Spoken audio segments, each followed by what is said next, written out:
Good evening, ladies and gentlemen. My name is Marilyn Michelle. I'm Haley Paul. Adarsh Kakrania. Jared Reeser. And our presentation is on Habitat for Humanity. Our business plan is called A New Beginning. We're going to start off with the history, then the mission, the leadership, and the SWOT, and the works.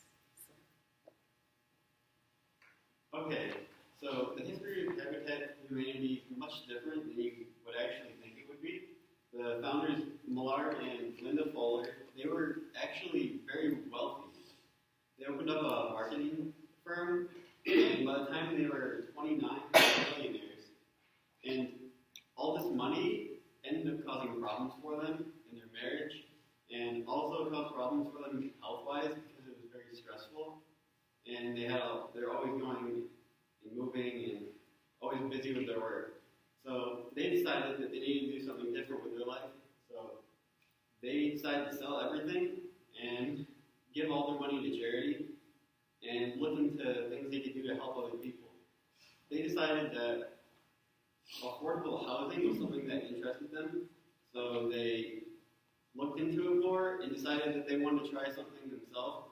So they went to Africa, and their plan that they have now for their organization, which is to build affordable homes, and it was extremely successful.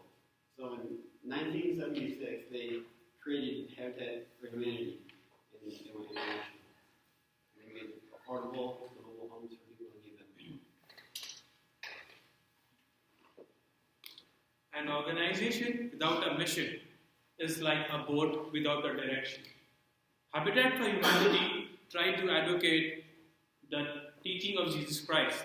So, when we take up our projects, we keep in mind the teaching that Jesus Christ had. He believed everybody is equal. Equality was one of the biggest things that he believed in. Everybody has the right to live with dignity, humanity, and above all, the basic necessity that human being needs is a shelter to protect itself from various environmental causes. We try to advocate a housing that is fair for everyone, cheap, so that our mission can be achieved to providing home for the homeless. To promote dignity, either everybody lives with dignity or no one lives with dignity. So, to support our transformation and build a community that's sustainable, we believe in having brotherhood, an organization where it can create a social living where everybody can live with dignity and hope. So the leadership is made up of a few different members. Originally, they have officially they have the 23 international board members, who are the CEO, Jonathan Drakeford, and I'll probably pronounce a couple of these names wrong. Joe Price is the chairman of the board. The vice chairman of the board is Henry Cisneros and Mary Staley. Thank you. Yeah. And the secretary is Fernando Zabel de Ada, and the treasurer is Bradford L. Hewitt.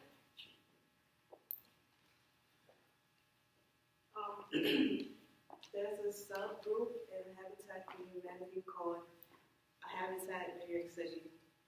And they have built over 500 homes, and of course all the 5 boroughs of New York City. Some neighborhoods in the Bronx, they have renovated several homes and rebuilt some from the ground up, and also refurbished a lot of communities. The SWOT. The strength of this organization is that it is widely known, is very popular, and it's very popular. A weakness of this group is that it is so reliable. It depends on depends on volunteers too much. So if there was to be a economic crisis, there would be less volunteers, and that's a threat for this company or this non-for-profit organization. However, the opportunities is that you can have fundraisers to raise money and different other events. Our recommendation is that since our biggest threat is that when an economic crisis comes up, it'll be hard for us to maintain our donators and our volunteers. We've decided to have a couple of ideas that will help us maintain our money and our volunteers. So we decided that our solution is to have incentives, fundraising, and also advertising.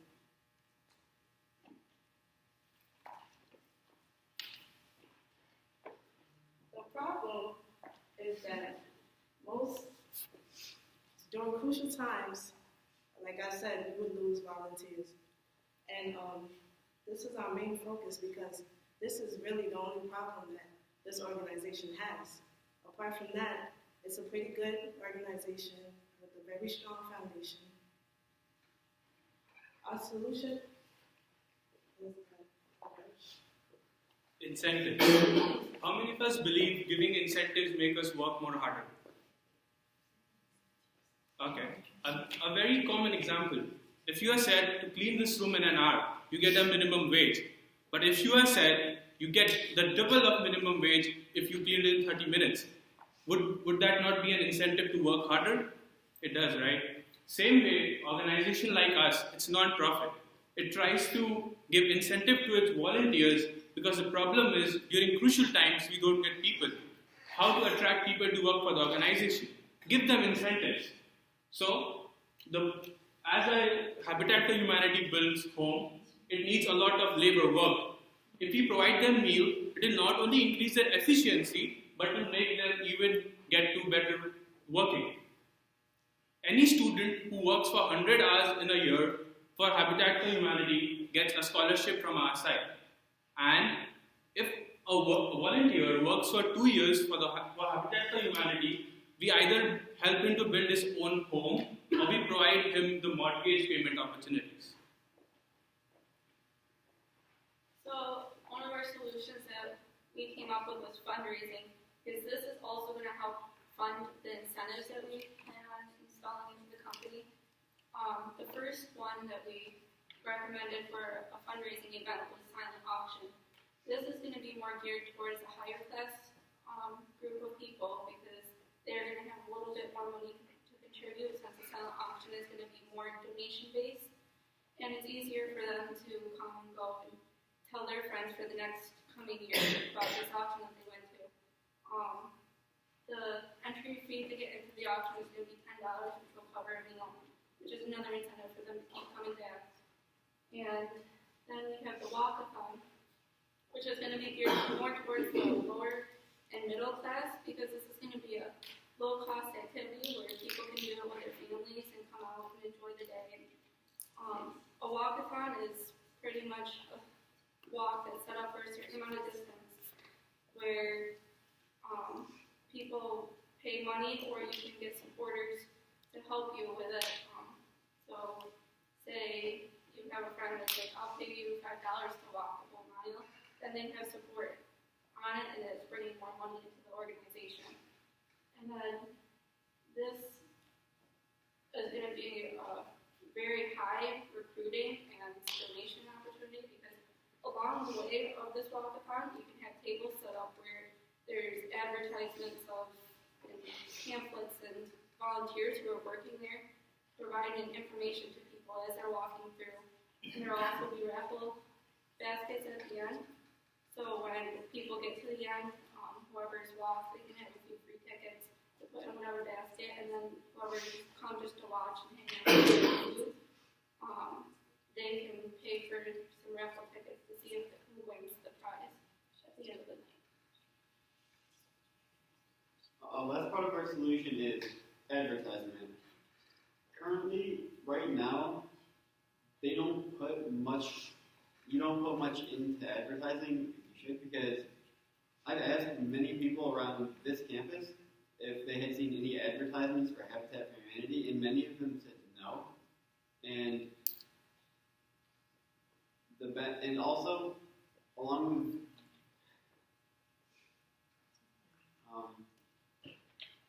some important things about advertising are it can get your name out there, and it's one very important thing to get people into your organization and to want to donate and to want to help. Some of the advertising ideas we use billboards, we would use the internet, we would also put things on TV and also even on the radio if possible.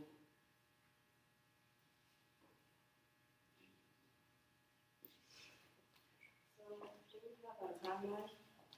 This timeline is over the span of a year.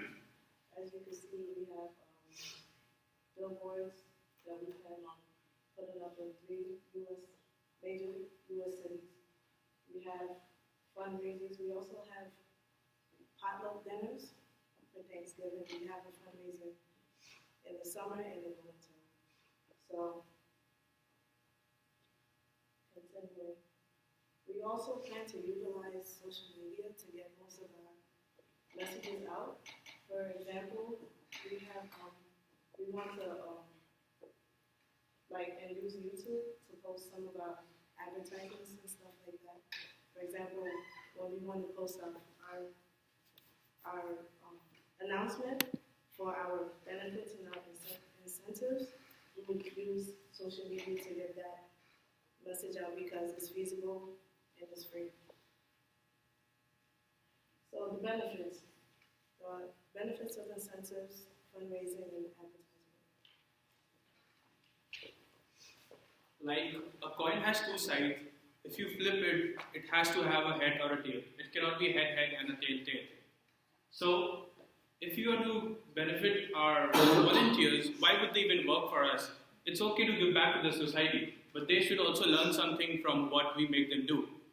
It's like we have designed a project where it's like working on the job training, where students who want to learn technical drawing, students with business majors want to learn to deal with people in promoting, in housemaking, they can work under a supervisor and learn how to do stuff and get to know what they want to do in their career. It not only helps the organization to meet its goal, but it helps the volunteers who want to know exactly if they go in this career, will they be successful, will they like it? So it's like an incentive, it's like an on-the-job training where they can work under a supervisor, build an outline of the home that we're going to build, maybe deal with promoters. So it's like a two-way benefit, not for only the organization, but also for the volunteers. To make them more efficient, as I said, we provide them quality meals, which will increase their efficiencies, will help the students pay their loans for a scholarship, and provide mortgages loan to volunteers. So the benefits of fundraising. With any fundraising event, you're going to attract a lot of people. So the more people you get there at the fundraiser, the more chances you have to recruit volunteers for your future projects or even current projects that are going on at that point. And you'll have a higher donation rate because the fundraisers are not only bringing in money from whatever the fees are to get the food or get the tickets or do the walk or whatever, but you're also getting money from people who are learning about your organization to donate to you on a more regular basis.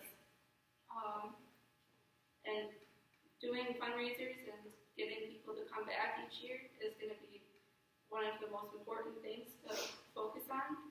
So making sure that they're having fun and they're excited about what's going on and something like that is a good way to do it. I mean, I know if I'm getting offered really cheap food and chances to win prizes, I'm going back the next year. So it's really important to continue with fundraising, and you do that with advertising. So, benefits of advertising, well, they go along with the fundraising and the incentives, because people are not going to want to go help the organization if they've never heard of it or if they don't really know much about it. And by advertising, they can learn a lot about the organization, what they do, and also maybe think they want to help them. By advertising, you get people to want to go to these fundraisers and donate and help out with the organization and help people get homes that they can live in. Feasibility. The incentive fundraising aspect of feasibility.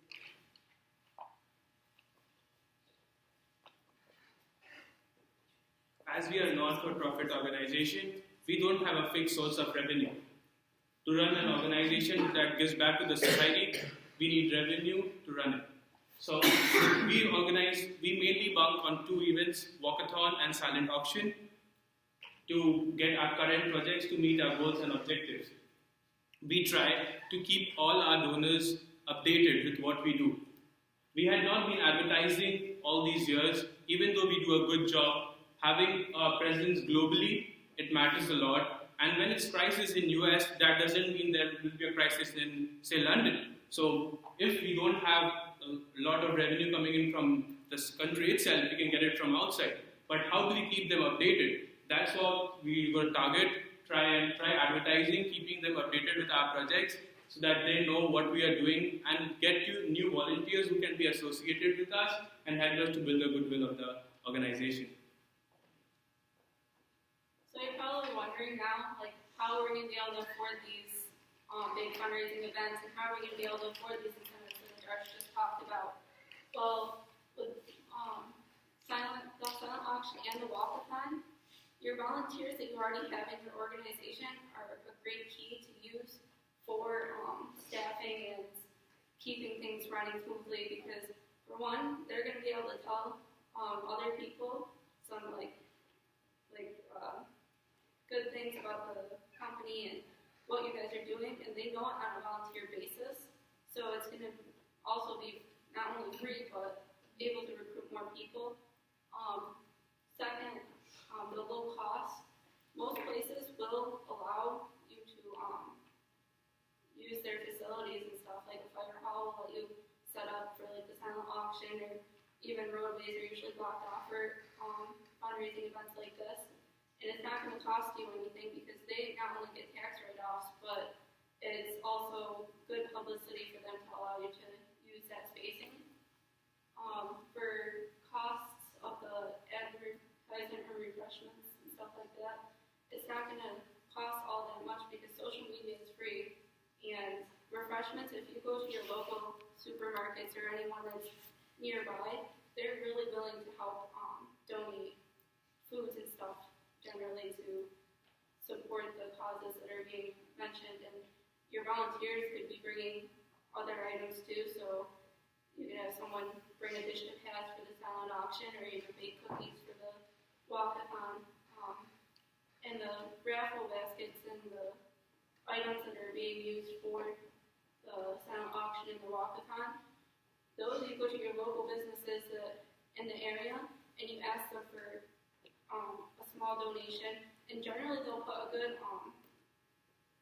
basket together so that you can donate it. It not only helps them promote their own business, but they also get a tax write-off in the end as well. Visibility for advertising.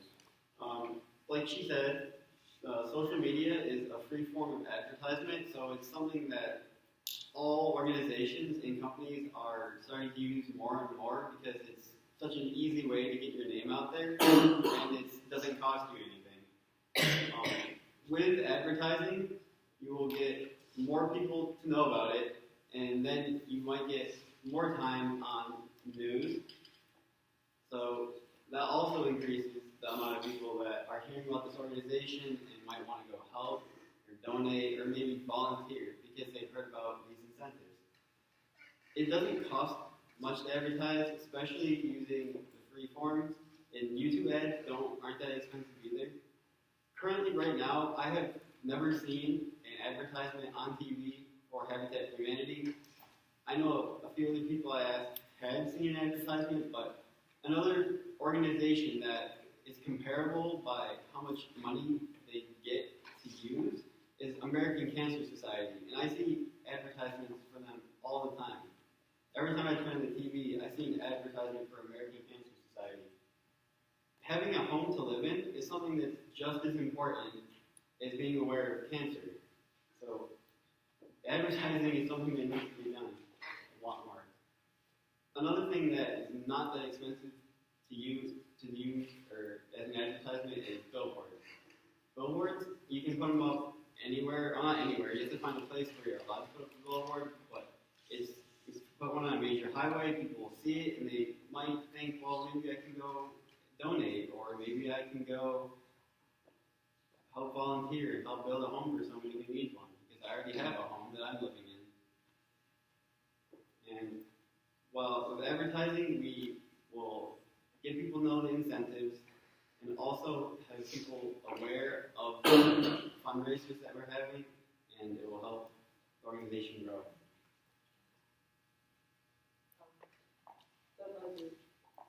So we want to make commercials, posters, flyers, walkathons, billboards, and also we have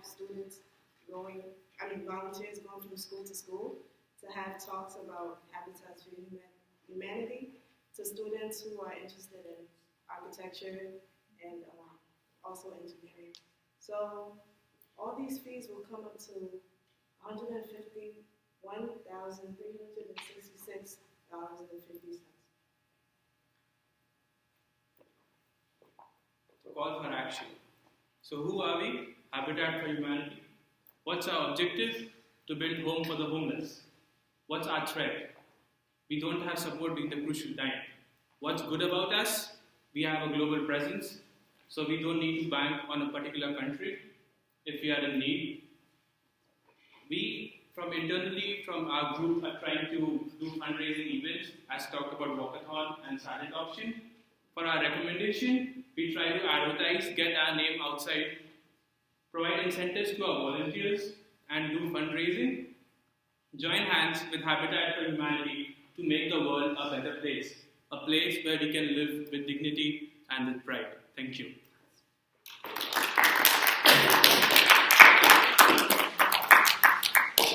Now the floor is open for any questions. Do you have any questions about how our business plan will affect your organization? Please feel free to ask. 22.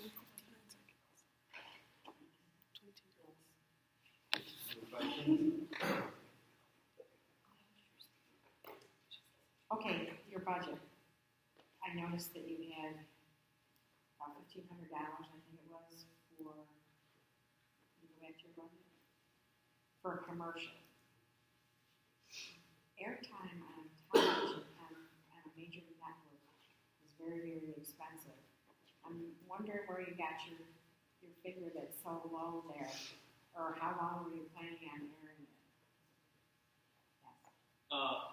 This budget is a long-term budget. It's not like immediately that will be planned into action in a year. This is like we can increase our budget in coming years. Then maybe we can do that thing in coming years, not right now. Right. Okay. Also, I would like to add that this is just a model budget. The lowest amount you can pay for a commercial is $15. So Where did you get that information from? Did you? Yes. Okay. Also, if you're looking to do a commercial, some local commercials in not very large areas are relatively inexpensive to air. Probably. It's just a question. Just a question. Okay. Thank you.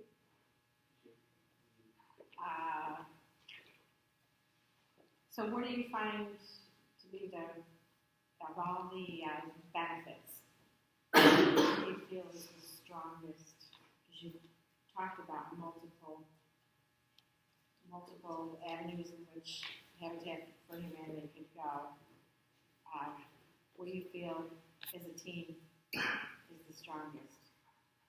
That Because, you know, any revenue, any money is to put back into, yes, and, you know, reinforce its mission statement, which you discussed. Well, out of all the benefits, we as a team believe in this century, if you don't provide incentive and benefits, nobody would like to work. So giving them in perk and making them feel that even they benefit out of it, they means our volunteers.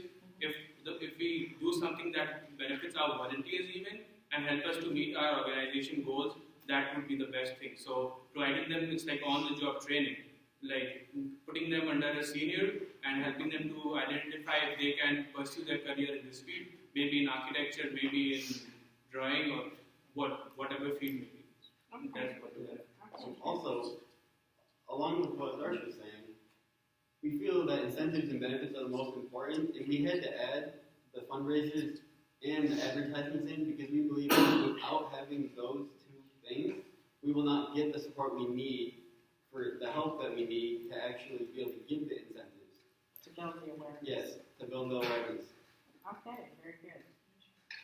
Okay, anybody have any questions at all? Anything?